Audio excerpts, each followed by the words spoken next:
Hello बच्चों, कैसे हैं आप सब। आज हम कक्षा 8 के नागरिक शास्त्र को पढ़ेंगे। नागरिक या सिविक्स की जो पाठ्य पुस्तक है उसका नाम है सामाजिक एवं राजनीतिक व्यवस्था 3 और इसमें अध्याय 4 में है न्यायपालिका। तो न्यायपालिका का हम कुछ भाग पढ़ चुके हैं, जैसे न्यायपालिका की भूमिका के बारे में पढ़ चुके हैं, न्यायपालिका के कार्य के बारे में हम पढ़ चुके हैं पिछले वीडियो में। भारत में न्यायिक व्यवस्था की जो संरचना है उसके बारे में पढ़ चुके हैं, सर्वोच्च न्यायालय के बारे में पढ़ चुके हैं जो दिल्ली में स्थित है, और सर्वोच्च न्यायालय के बाद उच्च न्यायालय के बारे में हमने पढ़ा जो रांची में हमारा स्थित है, और जिला और उसके जो अधीनस्थ न्यायालय है उसके बारे में भी हमने पढ़ा था और उसके चित्रों को भी देखा था, और एक घटना के बारे में भी देखा था कि एफआईआर किस तरह से दर्ज होता है और किसी भी अपराध पर किस तरह से सुनवाई होता है। तो वो हमने देखा था, वो पिछले पार्ट में हम देख चुके हैं। तो उसके आगे हम आज उस चैप्टर को कंटिन्यू करेंगे और कंप्लीट करेंगे। तो आज देखते हैं दीवानी एवं फौजदारी मामले। तो जो दीवानी मामले होते हैं उसको कहते हैं सिविल, और दूसरा मामला होता है फौजदारी। तो दो तरह के मामले होते हैं, जो अपराध होता है उसको दो कैटेगरी में बांटा जाता है, एक दीवानी और दूसरा फौजदारी। दीवानी कानून या सिविल। तो दीवानी कानून का संबंध व्यक्ति के अधिकारों के उल्लंघन या अवहेलना से होता है। इसके अंतर्गत जमीन की बिक्री संबंधी विवाद, वस्तुओं की खरीदारी, किराया, तलाक संबंधी मुकदमों का निपटारा होता है। तो जो सिविल या दीवानी मामले होते हैं उसमें जमीन संबंधी मामला हो सकता है, जमीन का बिक्री संबंधी मामला, जमीन से संबंधित जो विवाद हैं वो हो सकते हैं, किसी वस्तु के बिक्री संबंधी जो मामले हैं वो हो सकता है, या फिर किसी को किराया दिया है उससे संबंधित हो सकता है, या फिर तलाक से संबंधित जो मामले हैं वो दीवानी मामले के अंतर्गत आते हैं। तो इस तरह से आप समझ गए कि दीवानी मामले में कौन से मामले आते हैं। और दीवानी मामलों में जो संबंध होता है वो व्यक्ति के अधिकारों का उल्लंघन से, यदि किसी व्यक्ति के अधिकार का उल्लंघन हो तो वैसे मामलों का जो निपटारा होता है वो दीवानी मामले के अंतर्गत किया जाता है। तो ये हो गया दीवानी मामले। अब है फौजदारी मामले। फौजदारी कानून ऐसे व्यवहार या क्रियाओं से संबंधित है जिसे कानून में अपराध माना जाता है, जैसे चोरी, डकैती हुआ, दहेज से संबंधित जो प्रताड़ना हुआ, या फिर किसी का हत्या हो गया, या फिर किसी पर एसिड अटैक हो गया। तो ये सारे जो मामले आए तो ये अपराध संबंधी मामले हुए। तो ये सारे मामले फौजदारी में आएंगे। जमीन संबंधी बिक्री, खरीद, किराया या फिर तलाक, ये सब मामला क्या हो गया, दीवानी मामला। और फौजदारी मामले में हो गए चोरी, डकैत, हत्या हो गया, दहेज से संबंधित जो प्रताड़ना हुआ, या फिर एसिड अटैक, ये सारे चीज आ गए फौजदारी मामले में। तो ये दोनों मामले समझ गए, दोनों तरह के कानून है। जो फौजदारी मामले होते हैं वो फौजदारी कानून के अंतर्गत उसका फैसला सुनाया जाता है, और जो दीवानी मामले होते हैं, सिविल मामले होते हैं, उनको दीवानी कानून के अंतर्गत उसका फैसला सुनाया जाता है।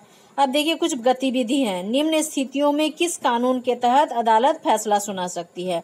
मोहन का उसके पड़ोसी के साथ जमीन विवाद हो गया, तो जमीन विवाद किस में आता है, दीवानी मामले में आता है। जेम्स के घर में डकैती का केस हुआ, डकैती का केस किस में आता है, फौजदारी मामले में।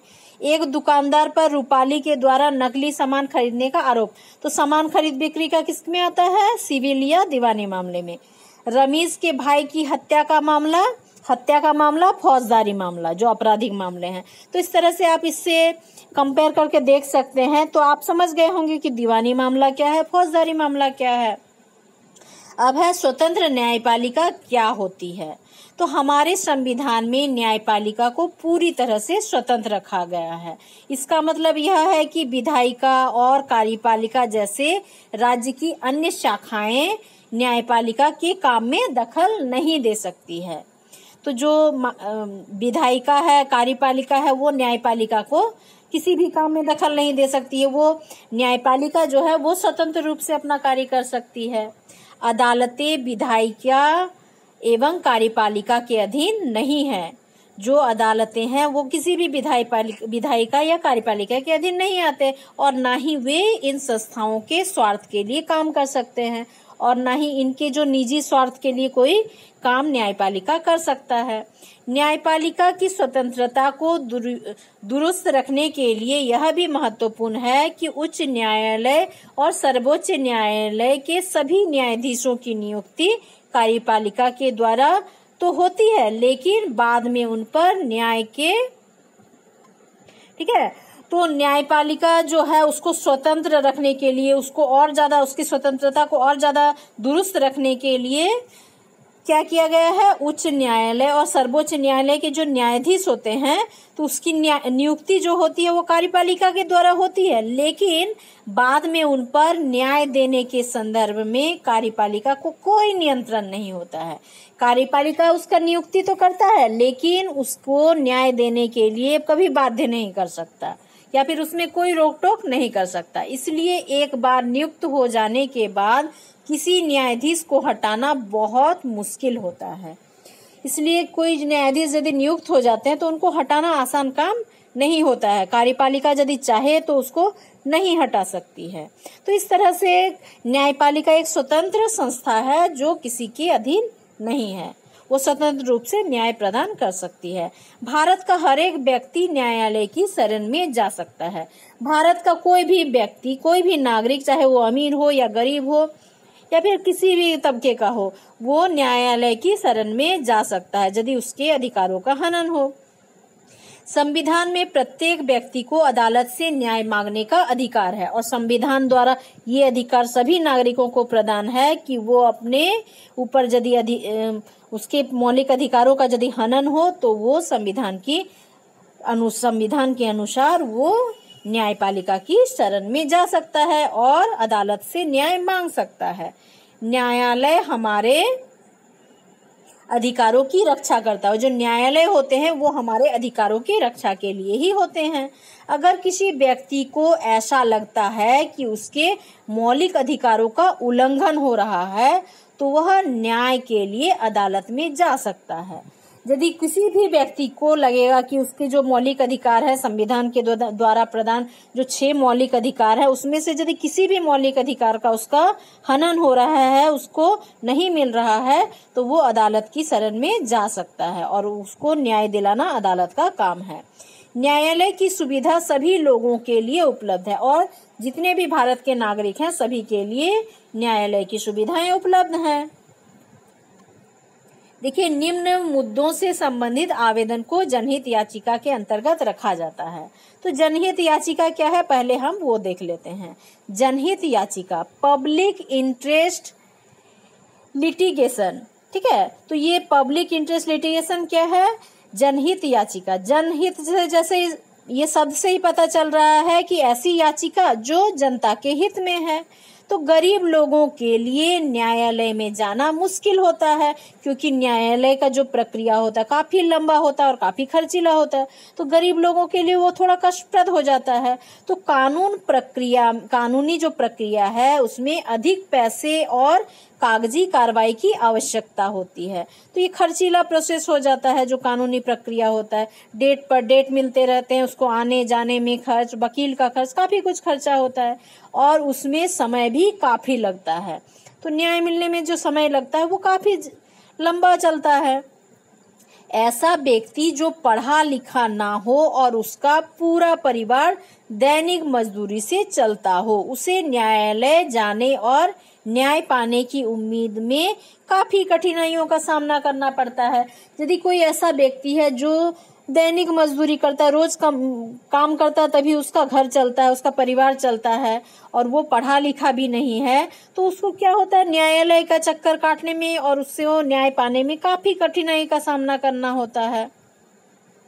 यही कारण है कि सर्वोच्च न्यायालय ने 1980 के दशक में जनहित याचिका की व्यवस्था की और ये जो सारी परेशानियां हैं इसी को दूर करने के लिए जो हमारा सुप्रीम कोर्ट है, सर्वोच्च न्यायालय है, उसने 1980 के दशक में एक याचिका की व्यवस्था की है। उसे कहते हैं जनहित याचिका या PIL, ठीक है, पब्लिक इंटरेस्ट लिटिगेशन। तो ये व्यवस्था लाया ताकि अधिक से अधिक लोगों की पहुंच न्यायालय तक हो सके। ठीक है, तो अधिक से अधिक लोगों को न्याय मिल सके, वे लोग न्यायालय तक पहुंच सके, तो इसके लिए एक याचिका लाया गया, जनहित याचिका। तो जनहित याचिका क्या है देखते हैं। किसी व्यक्ति या संस्था को जनहित याचिका दायर करने का अधिकार है। तो जो कोई भी व्यक्ति या संस्था जनहित याचिका दायर कर सकता है। तो इसके लिए आवश्यक नहीं है कि जनहित याचिका दायर करने वाले व्यक्ति के अधिकारों का हनन हो रहा है। तो इसके लिए ये भी जरूरी नहीं है कि उसके अधिकारों का हनन ही हो रहा है। अगर कोई भी व्यक्ति या संस्था को यह लगता है कि किसी कानून या व्यवस्था से लोगों के अधिकारों का उल्लंघन हो रहा है, तो वह जनहित याचिका उच्च न्यायालय या सर्वोच्च न्यायालय में दायर कर सकता है। तो ऐसा नहीं है कि उसका पर्सनल कोई मौलिक अधिकार उससे छीना जा रहा है तभी वो जनहित याचिका दायर कर सकता है, कोई संस्था या व्यक्ति, ऐसा नहीं है। तो यदि किसी भी कानून या कोई भी व्यवस्था से लोगों के उसको लगे कि लोगों के अधिकारों का उल्लंघन हो रहा है, तो वो जनहित याचिका के लिए न्यायालय या उच्च न्यायालय में दायर कर सकता है, मामला दायर कर सकता है। तो यही है जनहित याचिका। न्यायालय ने कानूनी प्रक्रिया को सरल बना दिया है। सर्वोच्च न्यायालय या उच्च न्यायालय के नाम भेजे गए पत्र या तार को भी जनहित याचिका माना जाता है। तो व्यक्ति यदि स्वयं ना जाकर कोई पत्र या तार के द्वारा उच्च न्यायालय या सर्वोच्च न्यायालय को कोई पत्र भेजता है, जनहित याचिका दायर करता है, तो वो उस प्रक्रिया से भी कर सकता है, पत्र के द्वारा या तार के द्वारा भी भेज सकता है, तो उसे भी जनहित याचिका ही माना जाएगा। शुरुआती वर्षों में बहुत सारे मुद्दों को जनहित याचिका के द्वारा निष्पादित किया गया। तो बहुत सारे जो मामले थे जनहित याचिका के, उसकी सुनवाई उच्च तथा सर्वोच्च न्यायालय में किया गया। जैसे बंधुआ मजदूर, जो बंधुआ मजदूर को अमानवीय श्रम से मुक्ति दिलाने और बिहार में सजा काटने के बाद भी रिहा नहीं किए गए कैदियों को रिहा करवाने के लिए जनहित याचिका दायर की गई थी। तो बिहार में कुछ बंधुआ मजदूर मतलब यदि किसी के पिता ने कर्ज लिया है और किसी साहूकार से कर्ज लिया है और उसका जो ब्याज है वो चुका नहीं पा रहा है, तो उसकी मृत्यु के बाद उसका पुत्र उसको चुकाने के लिए उसके वहां काम करेगा, लेकिन उसको उसके बदले में पैसे नहीं मिलेंगे, वो ब्याज के बदले में काम कर रहा। तो इस तरह की जो पंक्सागत बंधन में बांधने का जो प्रक्रिया है, तो उसी को कहते हैं बंधुआ मजदूर। तो इस तरह के जो बंधुआ मजदूर हैं, या फिर कुछ जेलों में ऐसे भी कैदी हैं जो सजा उनकी पूरी हो गई लेकिन फिर भी उनको जेल से छोड़ा नहीं गया, रिहा नहीं किया गया, तो ऐसे मामलों में भी लोगों के द्वारा जनहित याचिका दायर किया गया और उस पर सुनवाई भी हुआ। ठीक है, तो देखिए इसमें दिया गया है जनहित याचिका निम्न मुद्दों से संबंधित आवेदन को जनहित याचिका के अंतर्गत रखा जाता है। तो एक जो था बंधुआ श्रम, जो आपने अभी सुना, उसके बाद है उपेक्षित बच्चे। कुछ बच्चे ऐसे होते हैं जो उपेक्षित होते हैं और उनको शिक्षा का अधिकार नहीं मिल रहा है, बाकी उनके जो अधिकार है वो नहीं मिल रहे हैं, तो उससे संबंधित मामले भी जनहित याचिका के अंतर्गत ही आएंगे। उसके बाद श्रमिकों को न्यूनतम मजदूरी का भुगतान नहीं होने या फिर दैनिक कामगारों का शोषण या श्रम कानून का उल्लंघन होने पर भी जनहित याचिका, यदि किसी मजदूर को जो न्यूनतम मजदूरी है वो भी ना मिले तो उस पर भी वो जनहित याचिका दायर कर सकता है। उसके बाद है कैदियों के अधिकारों का उल्लंघन। यदि किसी कैदी के अधिकार का उल्लंघन हो रहा है, उसकी सजा पूरी हो गई लेकिन उसको छोड़ा नहीं जा रहा, तो इस मामले पर भी जनहित याचिका दायर होता है। अब नेक्स्ट है पुलिस द्वारा केस दर्ज नहीं करना या पुलिस हिरासत में व्यक्ति की मृत्यु हो जाना। यदि कभी पुलिस एफआईआर दर्ज नहीं करती है या फिर किसी को हिरासत में रखती है और उसकी मृत्यु हो जाती है, तो उसके खिलाफ भी जनहित याचिका दायर किया जा सकता है। या फिर महिलाओं को यदि अत्याचार किया जा रहा है तो उसके खिलाफ भी जनहित याचिका दायर हो सकता है। ग्रामीणों का सह ग्रामीणों या पुलिस द्वारा उत्पीड़न या फिर अनुसूचित जाति या जनजाति और आर्थिक रूप से जो पिछड़े वर्ग हैं उनसे संबंधित जो व्यक्ति हैं उनका यदि शोषण हो रहा है तो वो भी जनहित याचिका के मामले में आता है। उसके बाद यदि दंगा पीड़ित कोई व्यक्ति है, उसको दंगे में उसको बहुत ज्यादा उसका परेशान किया गया है, उसके साथ शोषण किया गया है, उसको मारा गया है, तो उससे भी वो जनहित याचिका दायर कर सकता है।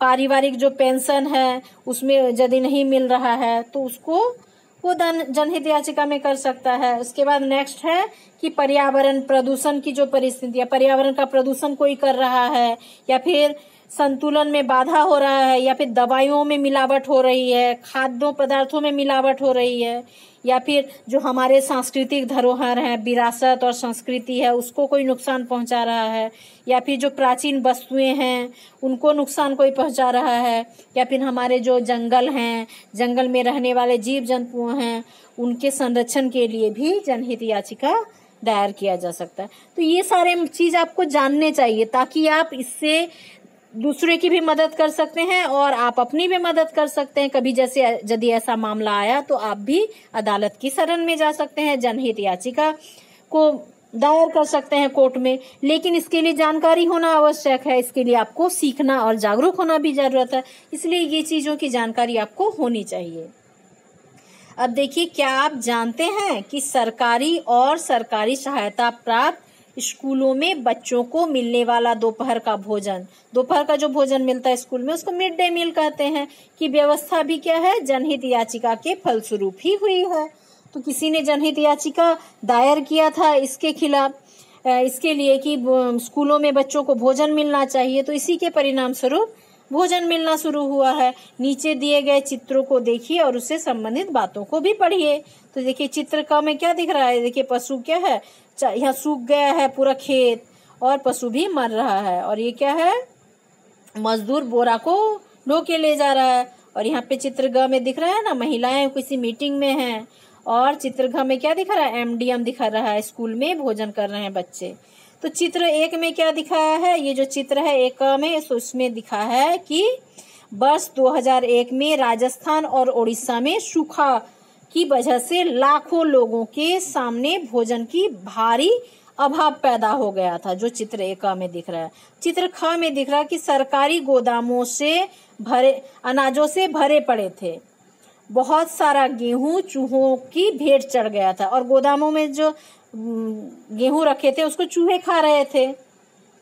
ये चित्र ख में दिखाया गया। चित्र ग में है, इस स्थिति को देखते हुए People's Union for Civil Liberties PUCL नामक एक संगठन ने सर्वोच्च न्यायालय में जनहित याचिका दायर की।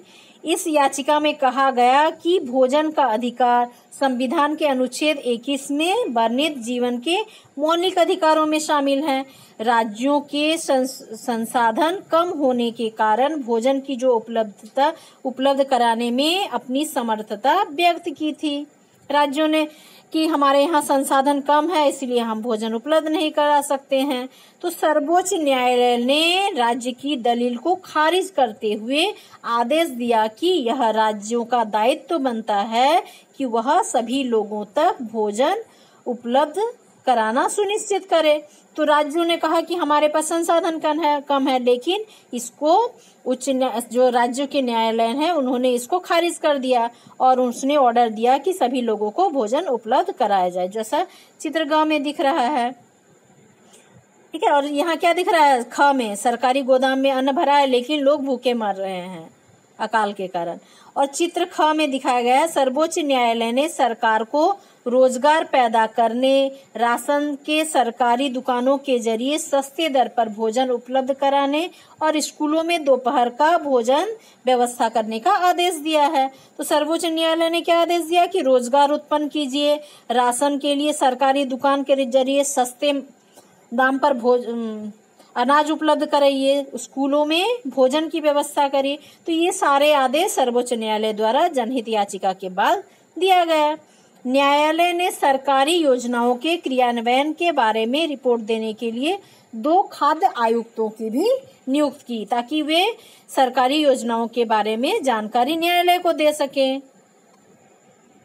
संविधान में वर्णित मौलिक अधिकारों की व्याख्या करने में अदालतों की भूमिका महत्वपूर्ण हो जाती है, और जो संविधान में हमारे मौलिक अधिकार दिए गए हैं उसकी व्याख्या अदालतों के द्वारा किया जाता है, और ये क्या है, महत्वपूर्ण है। सभी लोगों को इसके प्रति जागरूक होना चाहिए, अपने अधिकारों के प्रति।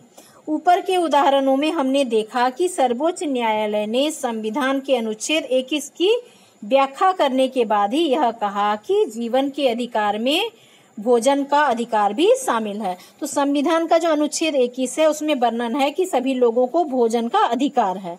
तो उसी के तहत न्यायालय ने आदेश दिया कि राज्यों को लोगों को भोजन उपलब्ध कराना चाहिए। इसलिए अदालत ने राज्यों को आदेश दिया कि वह दोपहर के भोजन की योजना, मिड डे मील सहित सभी लोगों का भोजन मुहैया कराने के लिए आवश्यक कदम उठाए, क्योंकि हमारे जो अधिकार हैं उसके अनुसार जो संविधान है, संविधान में अनुच्छेद 21 में भी वर्णन है कि सभी लोगों को भोजन का अधिकार है, जीवन के लिए भोजन के अधिकार को देना आवश्यक है। तो इस कारण से उस न्यायालय ने भी आदेश निकाला और राज्यों द्वारा इसका पालन किया गया। इस दिशा में केंद्र के द्वारा पारित खाद्य सुरक्षा अधिनियम 2013 एक ठोस कदम था। तो जब न्यायालय ने ये आदेश निकाला तो इसके बाद एक खाद्य सुरक्षा अधिनियम 2013 लागू किया गया, जिसके अनुसार सभी लोगों को जिसको भोजन उपलब्ध नहीं है उसको भोजन उपलब्ध कराना सरकार का दायित्व है। हालांकि ऐसा देखने को मिलता है कि अदालतों में किसी मुकदमे का निर्णय होने में काफी समय लग जाता है। यदि आपने कभी वैसे मामले को देखे होंगे तो पता होगा कि बहुत समय लगता है एक मामले में फैसला आने में, और दोषी को सजा होने में भी बहुत लंबा समय लग जाता है। लेकिन लोकतांत्रिक भारत में न्यायपालिका ने कार्यपालिका एवं विधायिका पर अंकुश लगाने एवं लोगों के मौलिक अधिकारों की रक्षा करने में काफी हद तक सफलता प्राप्त कर ली है। तो जो भारत क्या है, लोकतांत्रिक देश है, तो लोकतांत्रिक भारत में न्यायपालिका ने जो कार्यपालिका और विधायिका पर अंकुश लगाने में सफलता हासिल कर ली है, और साथ ही लोगों के जो मौलिक अधिकार हैं जैसे स्वतंत्रता का अधिकार, शोषण के विरुद्ध अधिकार, संवैधानिक उपचारों का अधिकार, शिक्षा का अधिकार, सांस्कृतिक स्वतंत्रता का अधिकार, तो ये सारे अधिकार की रक्षा करना न्यायपालिका का दायित्व हो जाता है, और इसमें काफी हद तक सफलता भी मिली है।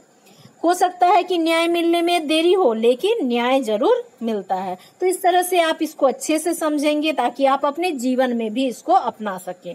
और ये जानना बहुत जरूरी है क्योंकि आप पढ़े लिखे, आप पढ़ रहे हैं कक्षा 8 में, तो आपको ये सारी चीजें जानकारी होनी चाहिए, तब आप लोगों को भी जागरूक कर सकेंगे। इसलिए इन सब चीजों को ध्यान से सीखने का कोशिश करेंगे, सिर्फ नंबरों के लिए नहीं और चैप्टर को सिर्फ पढ़ने के लिए नहीं, इसको समझेंगे और अपने जीवन में भी अपनाएंगे, तभी ये जो पढ़ाई है आपका सार्थक हो सकेगा।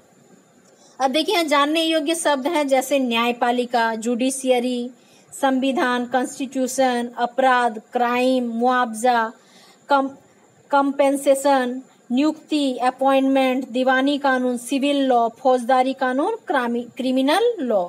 तो ये सारे शब्द आप कर लेंगे और इसको अच्छे से समझेंगे। यदि कोई दिक्कत हो तो मुझे कमेंट करेंगे, और इसका दोनों पार्ट आप पढ़ लेंगे। यदि कोई एक पार्ट देखेंगे तो आपको पूरा चैप्टर क्लियर नहीं होगा, इसलिए इस चैप्टर का दोनों वीडियो, दोनों भाग जरूर देख लेंगे। और यदि आपका कोई पिछला चैप्टर छूटा है या फिर आने वाले चैप्टर आपको प्राप्त करने हैं तो चैनल को सब्सक्राइब कर लेंगे, जिससे आपको सारे चैप्टर मिल जाएंगे। तो आज के लिए इतना ही, आप पढ़ते रहिए। Thank you.